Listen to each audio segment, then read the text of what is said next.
여러분 최근에 여러 가지 그 자료들을 제가 보는 가운데 우리 인간이 행복할 수 있는 세 가지의 요소가 있다.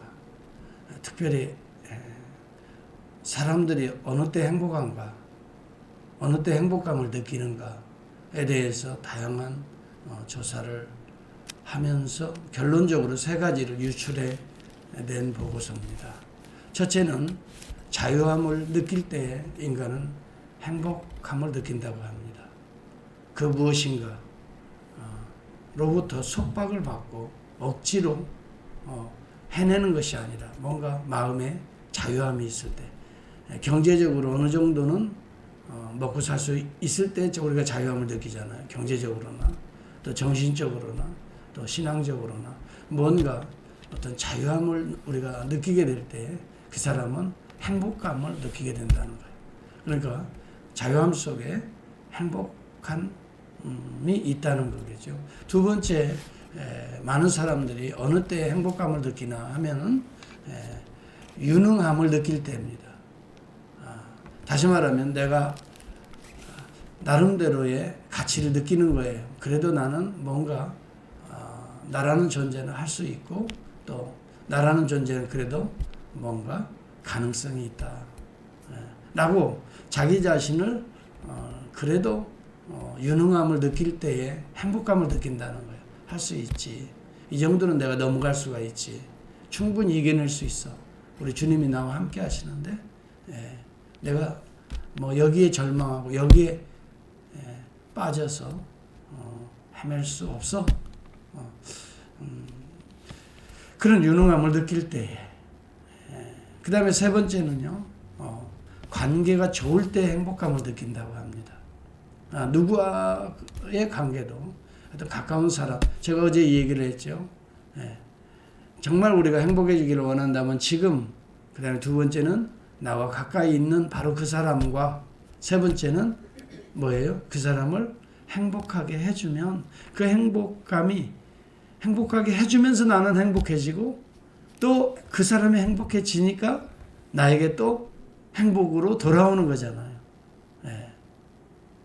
남을 기쁘게 해주면 그 자체가 기쁨이 되고 보람이 되죠. 그리고 그 기쁨이 결국 또 나에게 돌아오죠. 이러한 관계들이 어느 때에 자유함에서 행복감을 느끼고 또 뭔가 내가 참 좋은 일을 했구나. 나라는 존재도 유능하구나. 라고 하는 유능감을 느낄 때, 그 다음에 그런 관계가 그렇게 해서 좋아질 때 우리는 행복감이 계속 올라간다는 거예요.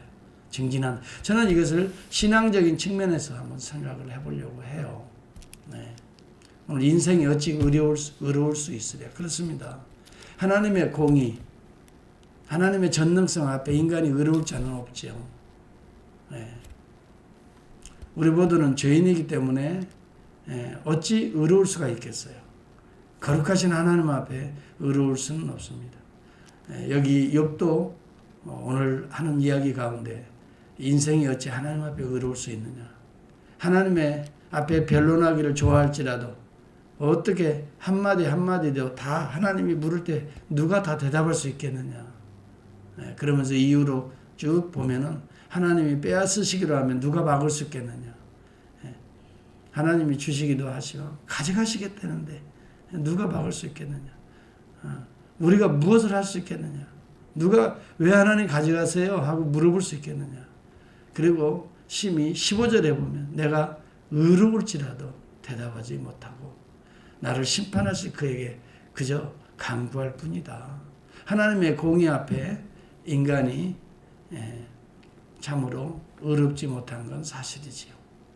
그러나 여러분, 하나님의 속성을 생각할 때에 하나님의 공의만 생각하면 우리는 숨 쉴 여지가 없어지는 거예요. 다 죄인이고 그렇기 때문에 다 멸망할 수밖에 없는 거예요. 하나님의 공의로만 접근하겠다고 한다면 우리는 의로울 수가 없어요. 우리는 다 부정한 자 같아서 우리의 의는 더러운 옷과 같으며 우리는 다 잎사귀와 같이 시들므로 우리의 죄악이 바람같이 우리를 몰아가나이다. 하나님의 전능성과 함께 하나님의 공의가 합쳐지면 인간은 숨 쉴 수가 없어요. 살아날 자가 아무도 없어요. 그러나 하나님은 전능하심과 동시에 공의로우실 뿐만이 아니라 하나님의 속성은 어떨까요? 사랑과 긍휼과 자비의 하나님이시라는 걸 놓쳐버리고 하나님의 공의, 하나님의 전능 이것만을 붙들게 되면 율법주의라 그래요. 여러분 우리가 율법주의에 빠지면 숨쉴 여지가 없어요. 자신도 숨쉬지 못하지만 다시 말하면 뭐예요? 남도 숨쉴 여지가 없이 정죄하고 판단합니다. 하나님의 공의에 빠지면 이것이 잘못되고 저것이 잘못되고 여기에서 우리는 자유함을 박탈당할 수가 있어요. 그러니 자연적으로 우리 자신의 행복감을 낮추게 되는 거예요. 이게 율법주의의 아주 참 치명적인 독입니다.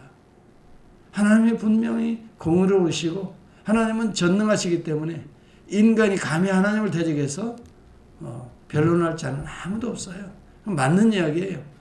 하나님의 속성의 공의와 전능성이 합쳐지면 우리 인간은 숨쉴 여가가 없다. 여지가 없다. 그러므로 우리는 죽을 수밖에 없어요. 그 율법의 조항에 따라서 하나님의 공의 앞에 거룩하신 앞에 다 멸망당할 수밖에 없는 존재인데 하나님은 자비와 긍휼과 사랑의 하나님이시라는 걸 항상 놓쳐버리면 공의만 붙들기 시작하면 우리는 어떻게 될까요? 말씀드린 대로 자유함을 박탈당합니다. 그렇기 때문에 내 마음에 뭐가 사라지냐면 행복감이 떨어질 수밖에 없어요.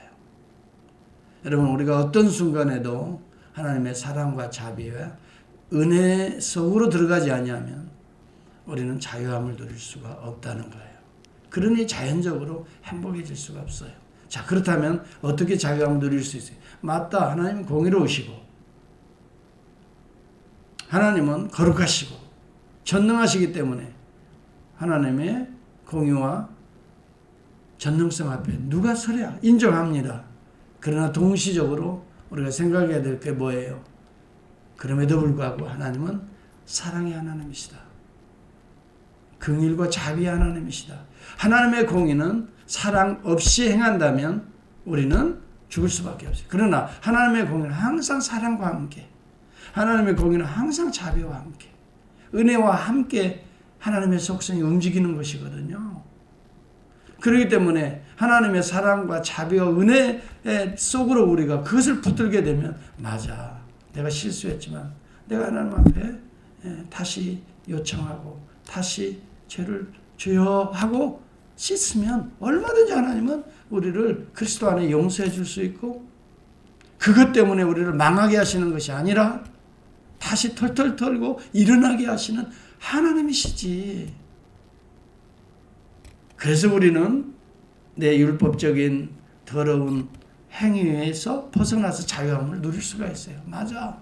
인정을 해야 됩니다. 다. 그런데도요. 인간이 인정하지 않고 나간다면 이건 문제예요. 네. 그에 대해서는 진노와 심판을 받을 수밖에 없죠. 네. 그런데 그것을 인정하는 겁니다. 맞아. 내가 이런 부분은 하나님 앞에 잘못됐지. 하고 은혜의 보좌 앞에 우리는 나가라고 그렇게 말을 해요. 왜? 그 길을 누가 열어놔? 그리스도가 열어놓으셨다는 거예요. 내 죄에 대한 정죄의 심판은 우리 주님이 받으셨으니 이제는 은혜의 담대한 보좌 앞에 나갈 때 우리가 자유함을 누리는 거예요. 오늘도 저와 여러분이 기도할 때예요. 여러분, 저와 여러분 마음속에 걸리는 것들이 있을 거예요. 이런 것들을 다 내려놓으세요. 은혜의 보좌 앞에 씻으세요. 여러분의 마음을 정당화하거나 합리화하거나 하나님 앞에 숨기거나 이러한 것들이 우리를 또 묶는 거예요. 여기에는 자유함이 없어요. 여기는 여러분의 스스로의 행복하고자 하지만 행복감을 떨어뜨릴 거예요. 자유함입니다. 자유함은 적어도 우리가 하나님의 은혜의 보좌 앞에 복음의 보좌 앞에 그리스도 앞에 나아가게 될 때 자유함을 누릴 수가 있어요. 실수도 인정하세요.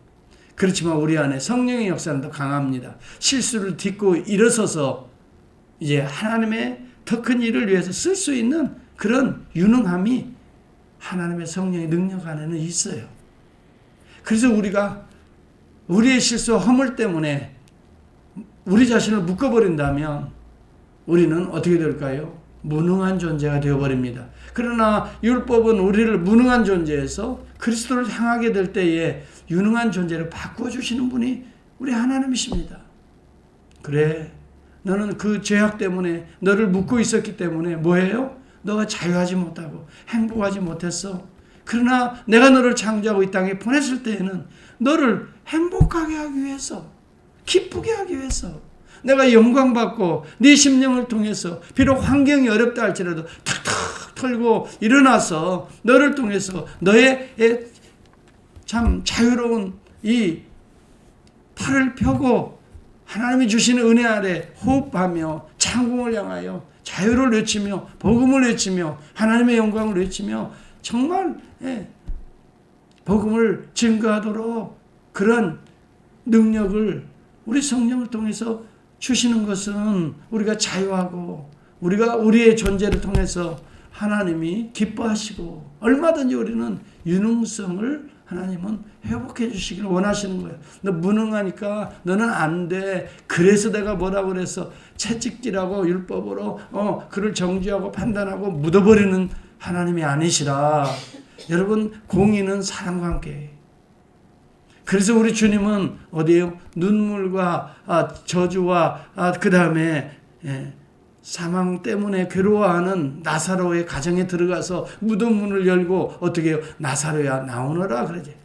아무런 죄의 정죄로 인하여 죽음을 맛보고 있는 나사로에게 무덤 문을 열고 주님은 나오라. 그리고 뭐라고 그래요? 풀어놓아 다니게 하라.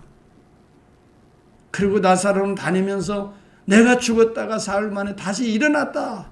그분이 주님이시다. 여러분, 그가 다니면서 평생에 무슨 얘기 하겠어요? 권사님 무슨 얘기 하겠어요? 내가 그런 사람이다. 그는 유능하게 살았을 것입니다. 여기에 그에게 복음이 주는 자유함과 복음이 주는 행복감을 마음껏 누리며 증거했을 거라고 생각을 해요. 그러기 위해서는 우리는 하나님과의 관계성을 회복해야 됩니다. 이웃과의 관계성을 회복해야 됩니다. 그러기 위해서는 우리가 주님과의 관계를 회복하고 주님의 보좌 앞에, 은혜의 보좌 앞에 나가야 됩니다. 여러분, 우리에게 중요한 내용들을 오늘 성경은 가르쳐주고 있어요. 오늘 본문에 보니까 내가 의로울지라도 내 입이 나를 정죄할 수밖에 없는 존재였지만 그러기에 우리 사이에 손을 얹을 판결자가 없구나. 그 판결자, 여기 여러분 판결자는 사실은 심판자라는 의미의 개념도 있지만은 나의 죄로부터 판단하셔서 연약한 나를 구속하실 구속자를 의미하는 것입니다. 여러분, 이것을 어떻게 합니까? 욥기서 19장 25절에 보면 내가 알기에는 나를 판단하셔서 나를 율법으로부터 죄악으로부터 그 죽음과 사망과 저주로부터 건져내실 나의 대속자가 살아계시니 그렇게 말을 해요. My Redeemer라고 말합니다. 그가 땅 위에 서실 것이라.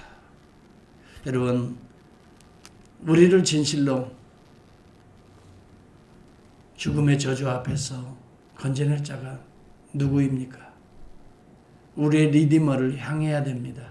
관계를 회복해야 됩니다. 여러분, 우리 하나님을 무서운 자로, 공의로운 자로, 심판자로만 생각한다면 관계는 회복될 수 없습니다. 그런 심판과 저주 아래 있는 우리를 건지시기 위해서 이 땅에 내려오신 그 하나님이 계십니다. 그분은 우리의 죄를 대신해서 십자가에서 내 죄를 어떻게 해요? 구속하신 그분, 그 하나님이 계십니다. 그 하나님과 연합해서 관계가 회복되어서 오늘도 죄의 정죄로부터 어떻게 해요? 그의 피로 말미암아 씻고 다시 새롭게 일어설 수 있다면 관계가 회복된 존재입니다. 그럴 때에 우리 가운데 행복감이 오는 것입니다. 죄가 주는 억누름, 죄가 주는 무능함이 아니라 그리스도의 은혜가 주는 뭐요? 자유함. 깨어진 관계가, 하나님과의 관계가 그리스도를 통해 회복된 그 기쁨. 여러분, 저와 여러분의 존재는 복음적 존재가 되어가야 됩니다. 어떤 어려운 가운데서도, 어떤 환경 속에서도 어떤 문제 속에서도 진정한 행복을 하나님은 원하십니다. 우리 안에 기쁨을 주시기를 원하십니다. 그러려면 우리 안에 자유함이 있어야 됩니다. 율법으로 여러분을 묶고 있고 여러분의 더러운 죄악으로 여러분들을 묶지 마십시오. 은밀한 죄까지도 여러분을 묶는 것입니다. 거기에서부터 어떻게 해요? 보좌의 앞에 나와서 담대히 그것을 풀어놓고 씻고 다시 풀어놓아 다니게 하라. 자유함을 회복할 수 있기를 바랍니다. 그리고 여러분 그 이후로 유능함을 회복할 수 있기를 바랍니다.